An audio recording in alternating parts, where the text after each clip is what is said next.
chapter 3. I'll tell you, there's so much in this book, it's hard to expound on everything. Well, you can't. You actually can't. But again, we're looking at the providence of God and the activities upon the earth that God has provided, the times and seasons, His determined providence. And there's so much that we can learn by these things. Let's read through the first 8 verses, and then we'll pick up with where we left off last week. To everything there is a season and a time to every purpose under the sun. There is a time to every purpose under the sun. That tells me that there's nothing that's an accident. There are no missteps with God. There are no first plans. And then if that fails, then we'll go to our backup plan. God doesn't have a backup plan. He doesn't need a backup plan. To be a time to be born, a time to die, a time to plant, a time to pluck up that which is planted, a time to kill and a time to heal, a time to break down and a time to build up, a time to weep and a time to laugh and a time to mourn and a time to dance, a time to cast away stones and a time to gather stones together, a time to embrace and a time to refrain from embracing, a time to get and a time to lose, a time to keep and a time to cast away, a time to rend and a time to sow, a time to keep silence and a time to speak, a time to love and a time to hate, a time of war and a time of peace. Let's pray together. Father, we thank you because you are gracious to us.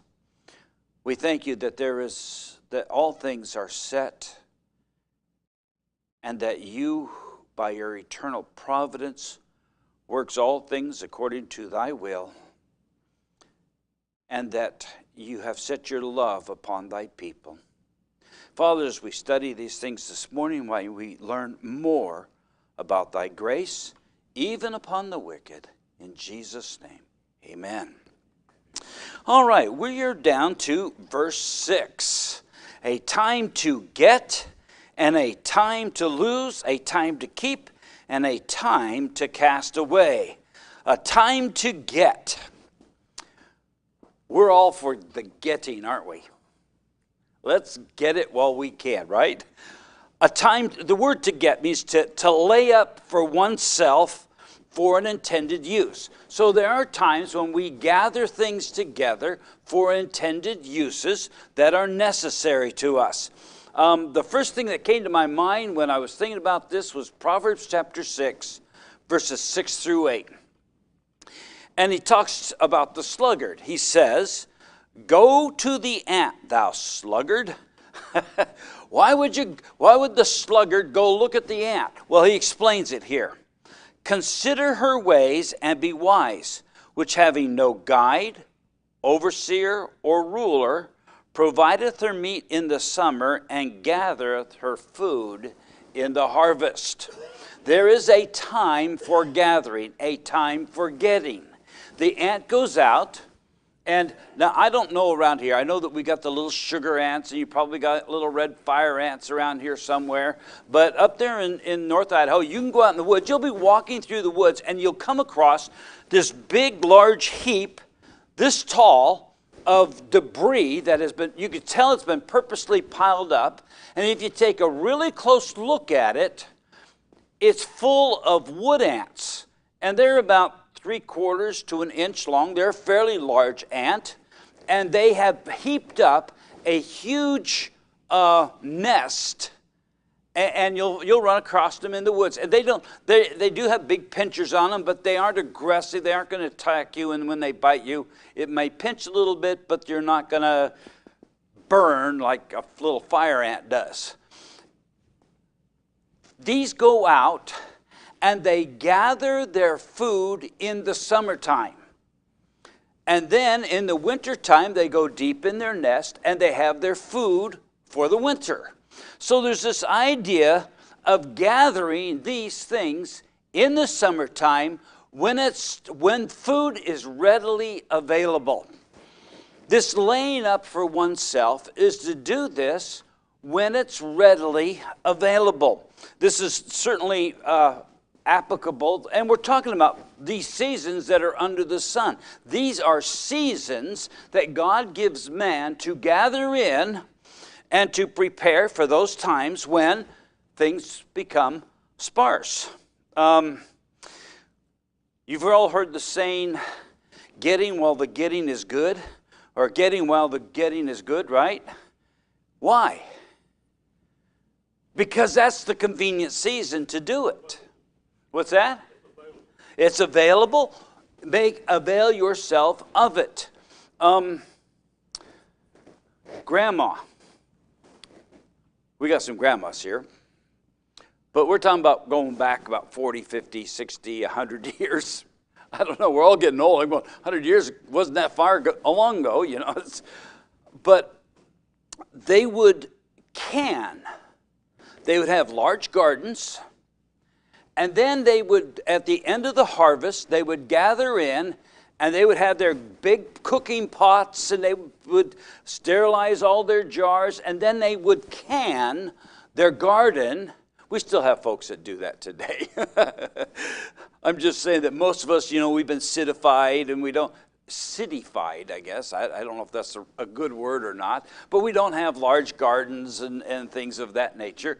But the farm folk, they usually have a large garden. I remember my great-grandfather, he broke his hip, drug himself all the way from the barn back into the house, but he was on a crutch the rest of his life, and he'd be out there on one crutch, holding the crutch with one hand and having the hoe in the other, and out there, and he had the most fantastic garden that anyone could see. And even when he moved to the city, he had strung his garden so that the squash plants and everything went up into the trees that, you know, the trees that bordered the edge of his garden along the fence, and they would be up in there and just cover. He just had a way with a garden.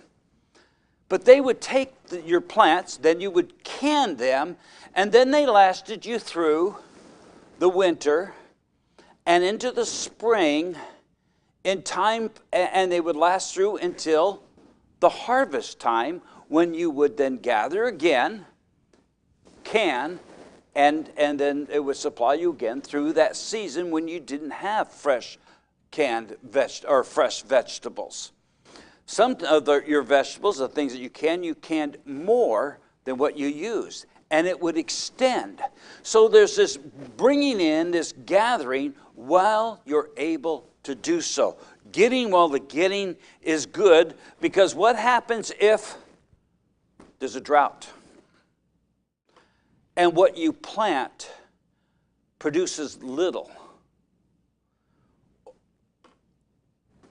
You still need to eat, don't you? There still needs to be a supply available to you. That's why you always can more than what you're going to use. What about us that don't live where we can have a garden? Should you be laying up in your pantry, in your basement, in your closet, food for those times when food gets scarce? Remember when the COVID-19 thing came around? Did you find that shelves were being emptied? And some of the food that you would get became hard to get? You went to the grocery store and there were spots that were absolutely empty. Supply was messed up. The thing I really didn't get was the TP thing. You guys had that problem down here? Oh my goodness, people would be going in and buying huge bunches of it and just made it scarce. And yet it's made in America. We don't import our TP, so it's already made in factories right here in America. The supply was fine, except for people just got crazy, didn't they? Just got crazy. When there is time to get, that's when we ought to get. We ought to be preparing for times when things get scarce. Anybody see a problem with that? Say, oh, preacher, you just don't trust in the Lord, do you, enough? You just don't rely on the Lord enough. Well, I thought the Lord just wrote about the ant. While we're healthy and strong, we should be laboring and gathering in, right? Because there's going to be a time when you get old and you are unable to labor and to bring in. So there's talking about, you could add retirement to this. There's going to be a time when going out and laboring in a field or going to a job is going to be extremely difficult because health-wise, you're unable to do it. So we need to prepare for those days. That's why we buy our houses and build these things and try to build equity and pay off our house before we retire. Because there's going to be a time when you're going to be unable to be in the workforce to be able to take care of those things. So there's this thinking ahead, preparing for the future. Now, things can change, and they can be changed suddenly, can't they? I have some things stored up for if food gets scarce, and I have some things stored up. But what happens if we have one of those good old Oklahoma tornadoes go through here and takes my food storage away? I don't have a root cellar. I don't even have a cellar. So, and it comes and carries all that away. Well, you know what? The Lord giveth, and the Lord taketh away. Blessed be the name of the Lord. Our strength and our trust is in the Lord, but we are instructed to still put aside as best we're able for those days when things get really tough. Now, I know some unbelievers that do that, and they do that rather well. They're called Mormons, right? Isn't that what they do? They say every family should have a supply up to 1 year stored away someplace. Even the, I hate to use this word, the government encourages people to have some store in case of an emergency. We hear it all the time. You live in an area that's subject to hurricanes, tornadoes, terrible storms. Even up north, you could lose your power because of, well, you get ice storms here, take down your power lines, and you still need to be warm. You still need to be fed, right? And when you have no power, that becomes much more difficult.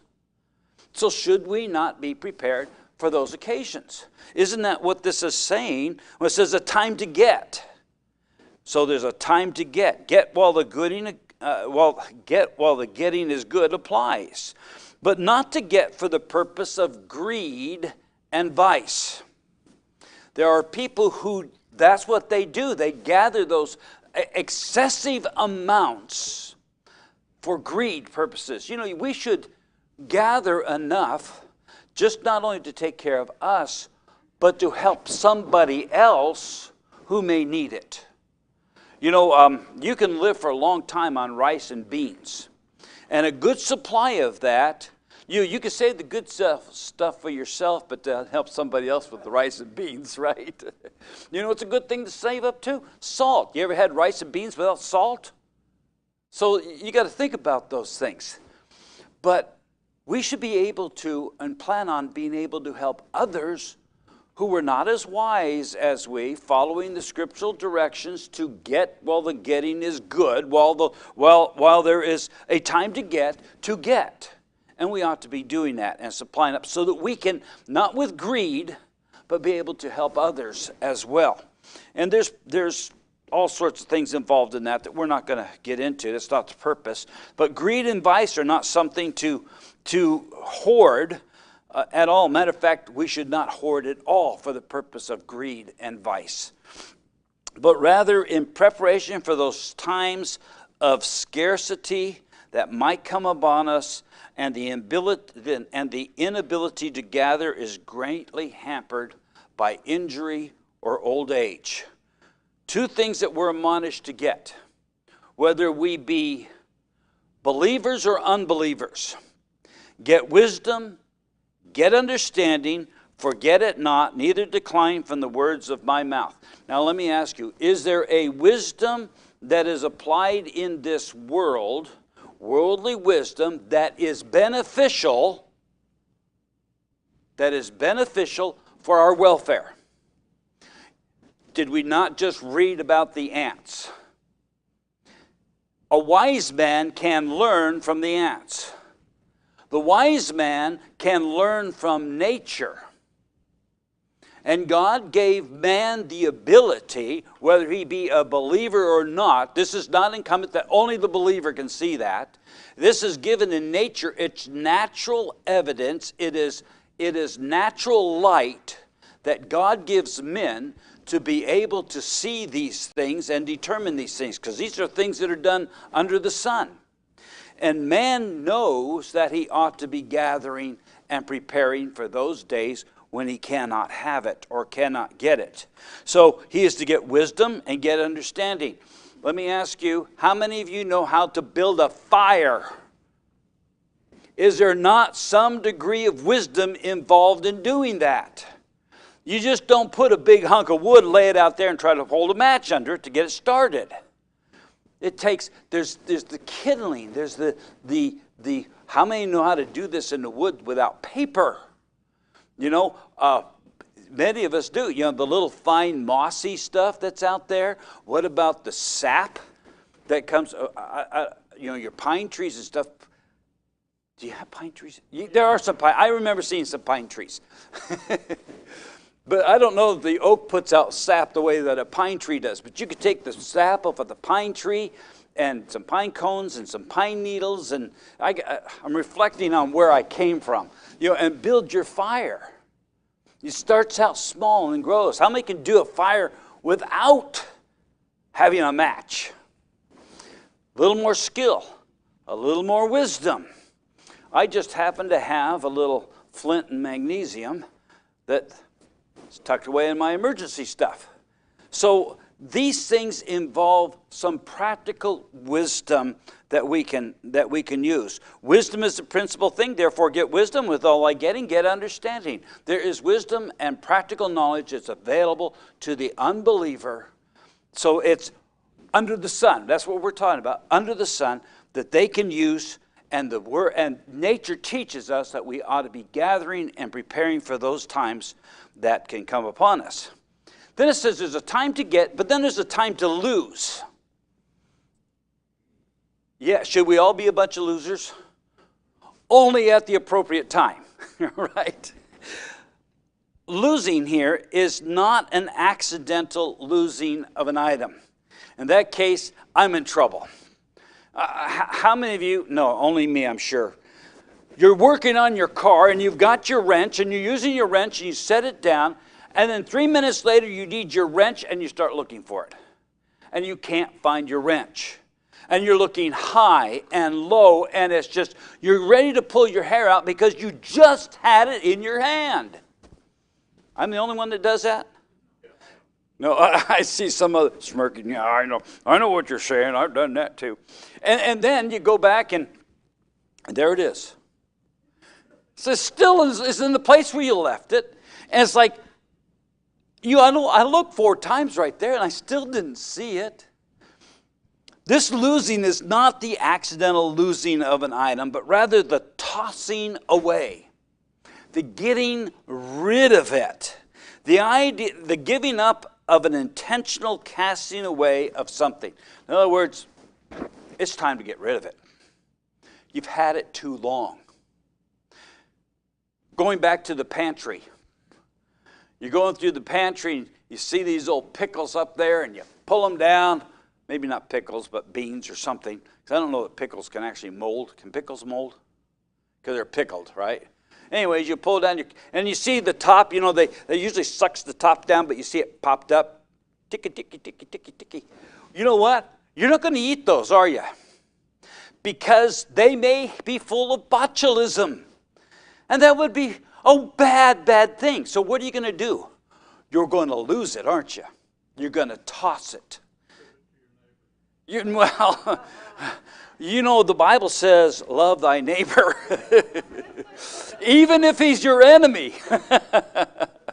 So we don't want to give it to our neighbor, but we're going to toss it. It's a time to cast away. It is a time to get rid of it. Now, there are times for retaining certain things that we've gathered, but there's a time when they become no longer profitable or useful to us. We gather them when they're profitable and useful to us. Have you ever heard of a hoarder? Yeah, I mean, they made a television program out of hoarders, you know. They keep gathering stuff in, gathering it in. I mean, newspapers stacked to the ceiling and filling entire rooms. Like, what are you going to do with them? Well, in case I want to start a fire. No, you're going to burn your house down. There is a time to rid ourselves. My dad was not a hoarder, but he did like to keep things because he might need them someday. Nobody here's like that, and you don't know anybody who ever was, right? They just, because they might, yeah, one brother's back there going, yeah, that's me. I'm not a hoarder either, but up at my house, up there in wherever it is I came from, Idaho, I would keep things, odds and ends things, because I might need them someday. Or my neighbor might need them someday. And my neighbor would often come over and says, Dave, do you have? I says, yeah, I got you fixed up. And I'd go back and I'd scramble around back there in my little shed and I'd pull out whatever it is. He says, there you go, brother or friend. Take what you need. And he'd go use it. And sometimes there's just little things back there. Oh, man, I could sure use that. I'm sure glad I saved it, and go back and get it. And there's nothing wrong with that. But there is a point when you got 40 cans of nuts and bolts in your garage. You need to get rid of some of those things because there's no way that you're going to use them all unless you're going to build a house out of your nuts and bolts. When you go back to your your nuts and bolts, you only empty out a can or two to find the bolts and the nuts that you need. And if you're really, really diligent at it, you've already separated the bolts from the nuts and the sizes, the metric from the non-metric. I just throw them all in the same can. My brother has a name for that. Calls it a hell bucket. He says, hell, I know it's in there somewhere. Yeah. All right. Well, we'll just refrain from that. Yeah. But there's this gathering of these things, and for usefulness, not for hoarding. Somebody says if you haven't used it in 2 years, you're not going to use it at all. Some say a year. And there are times when you just don't need to keep it. It's time to lose it, to intentionally do away with it. Now, there may be people and friends in your life or there may be your neighbor might find it useful. So give it to them. Don't be their storage. But if there's something that a neighbor maybe lacks, maybe you've got 4 or 5 cans of nuts and bolts and you know that you're not going to use them all, save out the best. Give the rest. Give them to your neighbor. Say, I've got this extra cans of nuts and bolts, and I know that you don't have any, so here, this will be useful in case you need them. So while you gather, there's time to lose, to throw away, to give to others. I've seen closets, and this is more true of ladies than men, I think. Men aren't so concerned about that, but closets that are absolutely full of clothes that are never worn. Well, when I lose weight, these used to fit. I've done that. These used to fit me, and they're great clothes. And when I lose weight, I want to have something to be able to fit back into. Listen, get rid of them. Because if you lose weight, you can go down and you can redeem them at the Goodwill for $5. You don't have to buy brand new clothing unless you can afford it. But don't fill the closet with things that are not useful. Well, you could take half of the clothes out, then you can fill it up with some of that food that you need to store. There's useful things that you can do. So there's the getting rid of these things that you don't need. They're not profitable. They're not doing you any good. And we need to rethink the philosophy that someday I'm going to need it. Because chances are you may never need it. And it's time to get rid of it. What about, sometimes there's people and friends in our life that we ought to lose. Be they among ourselves or even in the world. There are people who are toxic. There are people that we ought not to be around. There is wisdom in choosing good friends and good influences. So in the losing, while we want to gather those people that are profitable to us and that will help us and we can help them, we need to lose those who are not. You say, that's awful harsh. Well, no, I think there's some wisdom involved in that. If they hinder, and this is pulling it more to us as believers, if they hinder your walk and your service to Christ, it's time to lose them. Well, they've been my best friend since junior high. Are they hindering your service and your walk with Christ? Time to lose them. Say, but I might win them to Christ. Then do so by your walk and service to Christ. And if the Lord will, He'll save them.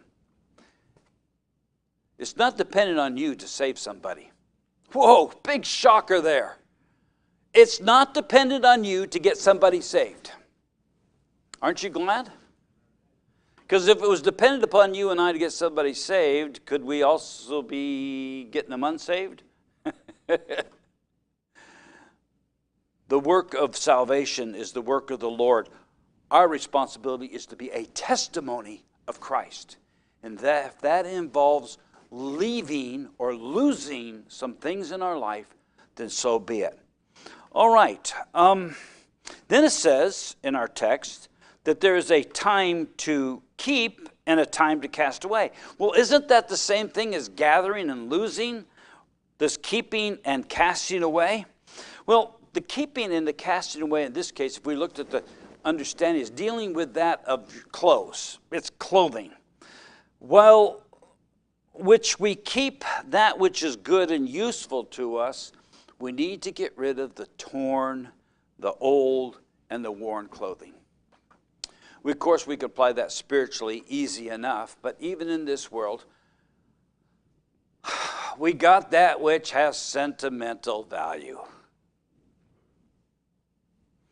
You say, preacher, you're not, ladies are going, no, preacher, you're not going to go there, are you?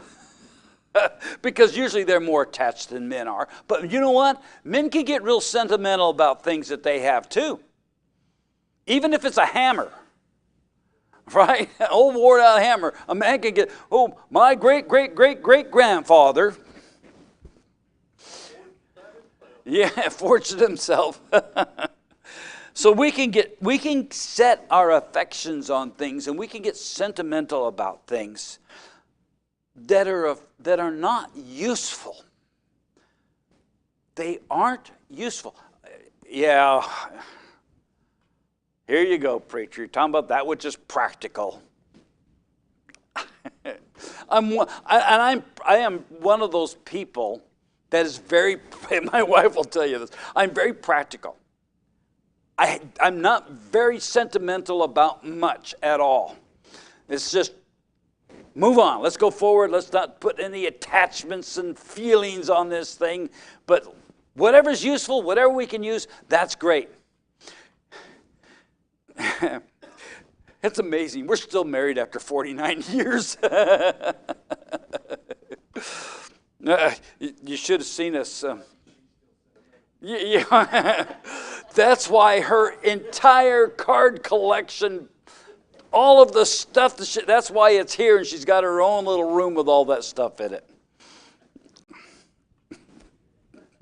There is I am kind of soft when it comes to my wife. The rest of you ladies, you got to get rid of your stuff.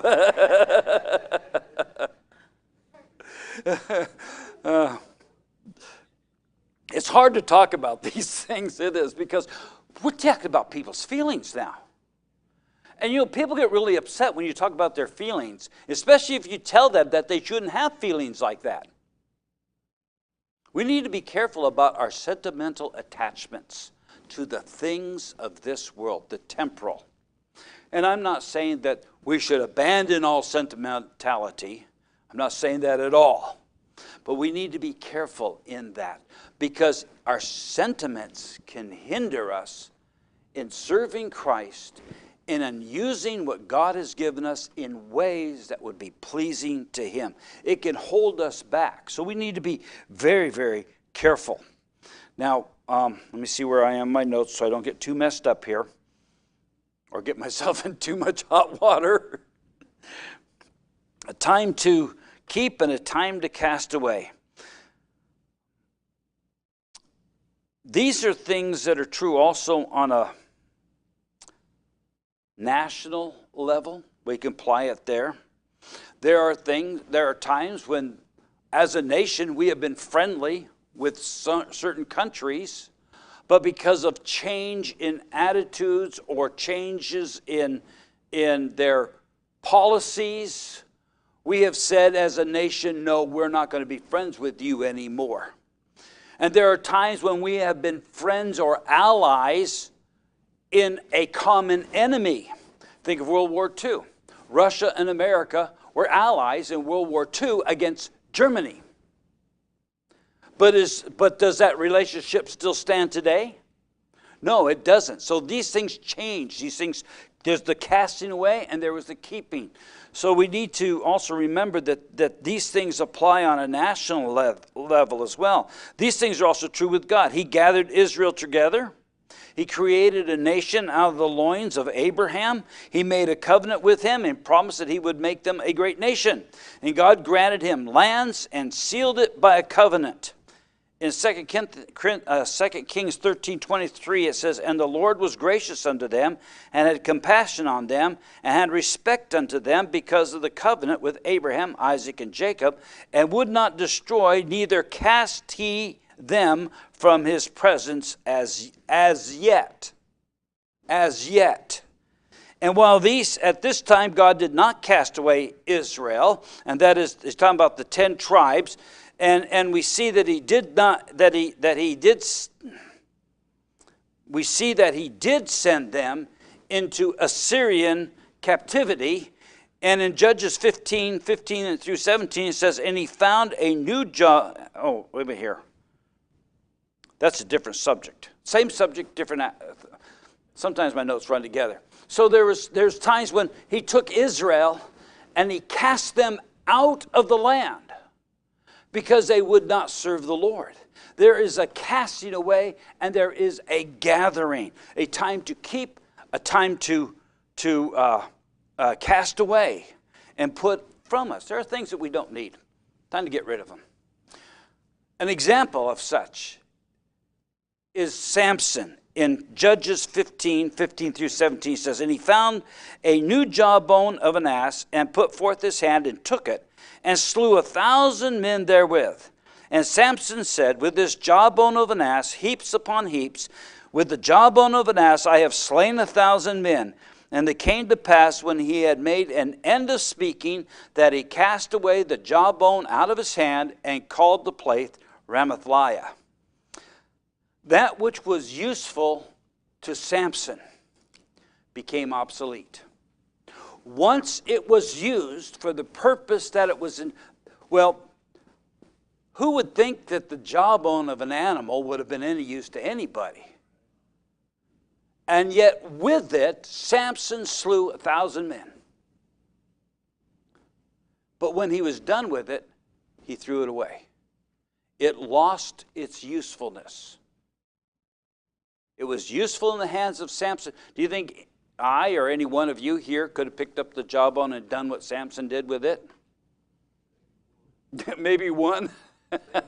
It would hardly be useful against an army, right? But was useful in the hands of Samson. And then he cast it away. There was no longer any use of the jawbone in the hands of Samson, so it was cast away. And it might be a worthwhile question to ask, why do we hold on to old relics of past victories? Why do we hold on to the old relics of past victories or ornaments of past achievements? For the grandkids.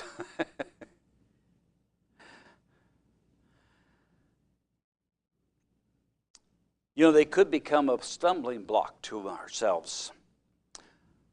The bronze serpent that was held up on a pole, and during the time when the serpents came in numbers and had bit many, and they were dying, and Moses put the serpent up on a pole, and whoever looked at the serpent would be healed and not die. But it had become a relic which they worshiped. And Hezekiah destroyed it. And what was that? It's still around today. No, not this. That's something different. That's something different. But this serpent that was lifted up, that Moses made, Hezekiah destroyed. And then we take the ephod of Gideon. And Israel began to worship it, and it became a stumbling block to the house of Gideon. We can do that personally. We can do that nationally. We can do that individually. This applies to whether you're a believer or not a believer. There are things that we can have that can become objects of worship, objects of praise, objects of achievement. You know, you ever seen somebody's trophy wall? I mean, it's made out of the cheapest plastic that's been glitterized or something. It's got your name on it. But oh no, we got to have our trophy wall. These are all of our achievements. Well, is that what your life is all about? Just doing this? Usually that's involved in some kind of a sport. Maybe you're in a bowling league. You've got all these hundreds of trophies all over your wall. They're just taking up a lot of room. And they really, is that all that your life is about? Maybe it's time to get rid of all of the trophies and do something that's really worthwhile, something that's lasting and purposeful in your life. I'm not saying bowling and making thousands of dollars bowling is a bad thing. There are some people who make a good deal of money in sports, and there are some people even in sports that make a great deal of money that love the Lord too. But what is the purpose of your life? Maybe there's time to cast some things away. Ezekiel 18:31 says, "Cast away from you all your transgressions whereby ye have transgressed, and make you a new heart and a new spirit. For why will ye die, O house of Israel?" You know, we can get pretty centered on some things that we have, sentimentally locked in on possessions that need to be cast away.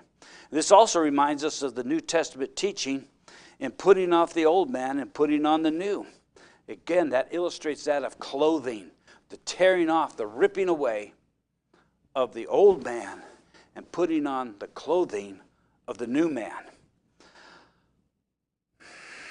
Well, you know, I got 4 minutes, but I'm not going to start in this other one. The time to rend and the time to sow. Some of these sound a lot alike, don't they? Rending and sewing, that has to do with cloth. But we're going to see that deals with a lot more than that.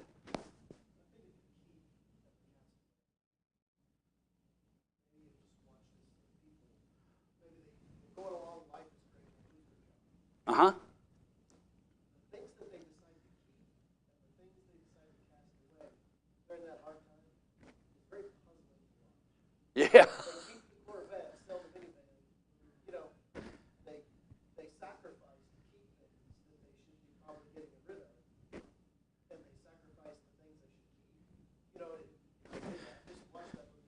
Yeah. When I think of keep, I think of you're sacrificing something else to keep that. The value that they put on the item, isn't it? Whatever that is. Watch people's lives just kind of get destroyed during those hard times when they decided to keep the wrong thing. Like, for example, when they go through hard times, where do they not come to church? Right? Yeah. The first thing they quit doing is going to church. Yeah. Yep. They keep doing other things, you know, so it's just kind of, I've done it too. It is. It's sometimes the way we prioritize things as to what we keep and what we cast away. And we see where the heart is centered at that point, don't we? If it is on the best possessions or the most expensive, the ones that we should be casting away because we're in a hard time, and keeping the, instead of keeping the Corvette, which you still owe thousands of dollars on, versus the minivan that's all paid for. So we get rid of the minivan and sell it. So what? So we can make the payments on the Corvette? You can't what? Yeah, you can't take, so you got to make 3 trips because you can't put your family in the Corvette. You know how true that is. So, the heart, what it treasures most is what it goes for. And where we should be, there's times to lose things. Even if you sold the Corvette at a loss, you're still better off keeping the minivan that's paid for. It's good principles there, huh? All right, we took care of my 4 minutes. All right, let's stand. We'll be dismissed in a word of prayer, and then we'll take us a short break. Father, again, we thank you for your grace to us.